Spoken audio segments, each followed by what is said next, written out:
म्हणजे नक्की प्रोसेस काय आहे समजून घेतली. ती प्रोसेस जर का नोबल असेल, काम किती छोटं असू दे. शेंगदाणे निवडायचे किंवा शेंगदाणे सोलायचे, तांदूळ निवडायचे पासून ते मला आता एआय वर एक प्रोग्रामिंग करायचं आहे किंवा मला हे चित्र काढायचं आहे, मला ही व्हिडिओ एडिट करायचं आहे. काही वाटेल ते काम असेल. त्याची स्वतःची प्रोसेस असेल. ती प्रोसेस वापरूनच त्याच्यामध्ये महत्ता येते. त्याची ताकद वाढते त्या प्रोसेसची घोटून. ती इम्प्रूव्ह होत जाते. अशी प्रोसेस जर का केली, अशी प्रोसेस जर का पाळली, तर होणारं काम सुद्धा खूप छान असतं.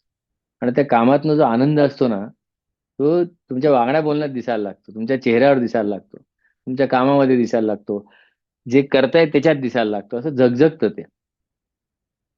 आणि मग काही मध्ये येत नाही, काही काही येतच नाही मध्ये. आलं तरी तुम्ही त्याच्यावरनं निघून जाऊ शकता.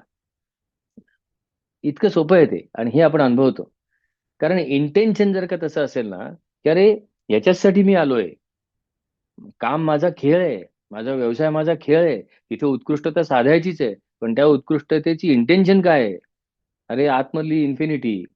बाहेरची उत्कृष्टता साधण्याची इंटेन्शनच मुळी असं आहे, की आतली इन्फिनिटी मला सापडते का? आणि आतली इन्फिनिटी हे म्हणताना जी चूक होते माझी, आतली, तो आतला शब्द काहीतरी गळून जाणार आहे आणि इन्फिनिटी. ह्या इंटेन्शननी जर का मी बसलो काम करायला, तर माझ्याकडनं ते काम होणार नाही का? मग एक दिवस माझाच त्याच्यात पडसाद पडेल. मग राहणारच नाही काही. सुरेख होऊन जाईल सगळं. हा श्लोक पुढचा श्लोक आहे. महाक्रमो, महाकर्मा, महातेजा, महोरगः, महाक्रतुर, महायज्वा, महायज्ञो, महाहविः. श्लोक दाखवतो